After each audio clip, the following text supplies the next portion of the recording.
சகல ஜனங்களே கேளுங்கள்.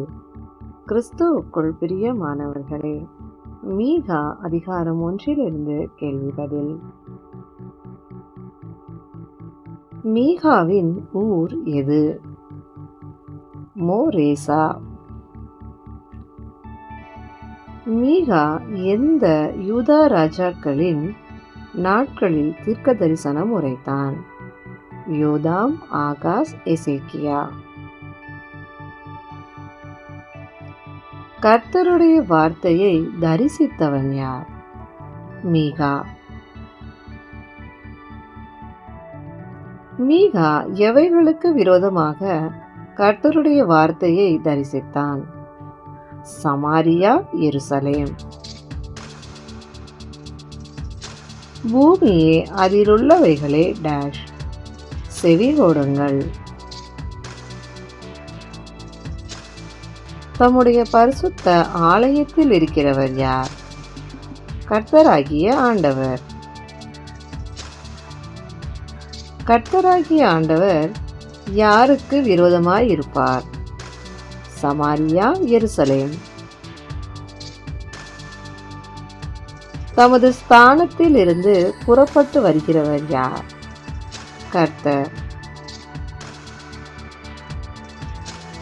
கர்த்தர் இறங்கி எவைகளை மிதிப்பார்?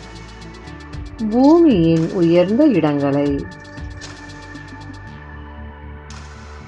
கர்த்தருக்கு முன்பாக பர்வதங்கள் எப்படி உருகும்? மெழுகு அக்கினிக்கு முன்பாக உருகுவது போல. கர்த்தருக்கு முன்பாக பள்ளத்தாக்குகள் எப்படி பிளந்து போகும்? மலைகளில் இருந்து பாயும் தண்ணீர் தரையை பிளக்கிறது போல. யாருடைய மீறுதலின் நிமித்தம் பர்வதங்கள் உருகி பள்ளத்தாக்குகள் பிளக்கும்? யாக்கோபுடைய. யாருடைய பாவத்தின் நிமித்தம் பர்வதங்கள் உருகி பள்ளத்தாக்குகள் பிளக்கும்? இஸ்ரவேலுடைய. யாக்கோபுடைய மீறுதலுக்கு காரணம் எது? சமாரியா. யூதாவின் மேடைகளுக்கு காரணம் எது? எருசலேம். கர்த்தர் எதை வெளியான மண்மேடாக்குவார்? சமாரியாவை. கர்த்தர் எதை திராட்சை செடி நடுகிற நிலமும் ஆக்குவார்? சமாரியாவை. கர்த்தர் சமாரியாவின் கற்களை எங்கே புரண்டு விழ பண்ணுவார்? பள்ளத்தாக்கிலே. கர்த்தர் எதின் அஸ்திவாரங்களை திறந்து வைப்பார்? சமாரியாவின். எதின் சுரூபங்கள் எல்லாம் நொறுக்கப்படும்? சமாரியாவின். சமாரியாவின் டேஷ் எல்லாம் அக்கினியால் எரித்து போடப்படும்? பணயங்கள் எல்லாம். சமாரியாவின் விக்கிரகங்களை எல்லாம் பாழாக்குபவர் யார்? கர்த்தர். வேசி பணயத்தினால் சேர்க்கப்பட்டது திரும்ப எப்படி போகும்? வேசி பணயமாய் போகும். சமாரியாவின் நிமித்தம் புலம்பி அலறுவேன் என்று கூறியவன் யார்? மீகா.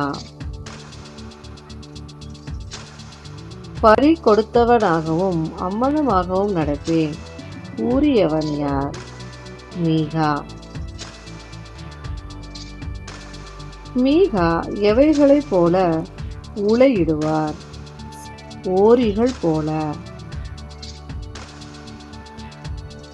மீகா எவைகளைப் போல அலறுவார்? ஆந்தைகள் போல. எதின் காயம் ஆறாதது? சமாரியாவின் காயம். சமாரியாவின் காயம் எது மட்டும் வந்தது? யூதா மட்டும் வந்தது. எருசலேம் மட்டும் வந்தெட்டினது எது? சமாரியாவின் காயம். சமாரியாவின் காயத்தை எங்கே அறிவிக்க வேண்டாம்? காத் பட்டணத்தில் அறிவிக்க வேண்டாம். சமாரியா எங்கே புழுதியில் உருள வேண்டும்? பெத்தப்ராவில். வெட்கத்துடன் அம்மனமாய் அப்பாலே போக வேண்டியவன் யார்? சாப்பீரில் குடியிருக்கிறவன். எங்கே குடியிருக்கிறவன் வெளியே வருவதில்லை? சாயனானில்.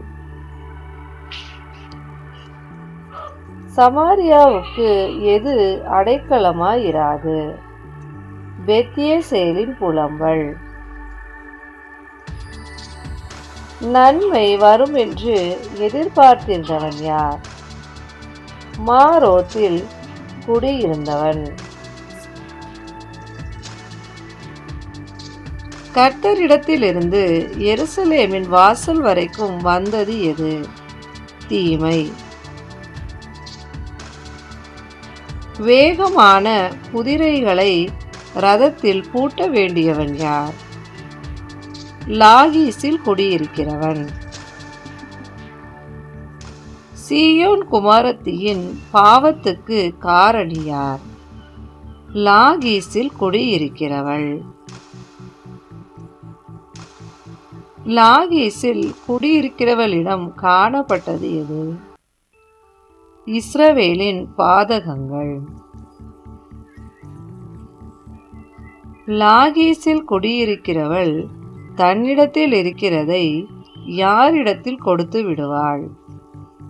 மொர்ஷேத் காத்தினிடம். இஸ்ரவேலின் ராஜாக்களுக்கு அபத்தமாய் போவது எது? அக்சீவின் வீடுகள். யாருக்கு ஒரு சுதந்திரவாளியை கர்த்தர் வரப்பண்ணுவார்? மரேஷாவில் குடியிருக்கிறவளுக்கு. இஸ்ரவேலின் மகிமை எது? அதுலாம். அதுலாம் மட்டும் வருகிறவன் யார்? சுதந்திரவாளி. தன் தலையை சிரைத்து மொட்டையிட்டு கொள்ள வேண்டியது யார்? சமாரியா. சமாரியா யார் நிமித்தம் மொட்டையிட்டு கொள்ள வேண்டும்? தன் பிள்ளைகளின் நிமித்தம். சமாரியா எதை போல மொட்டையாய் இருக்க வேண்டும்? கழுகு போல. சமாரியாவை விட்டு சிறைப்பட போகிறவர்கள் யார்? தன் பிள்ளைகள். தேவனுக்கே மகிமை உண்டாவதாக. ஆமென். இக்கேள்விகள் வேதாகம புத்தகத்தில் எடுக்கப்பட்டன. நன்றி.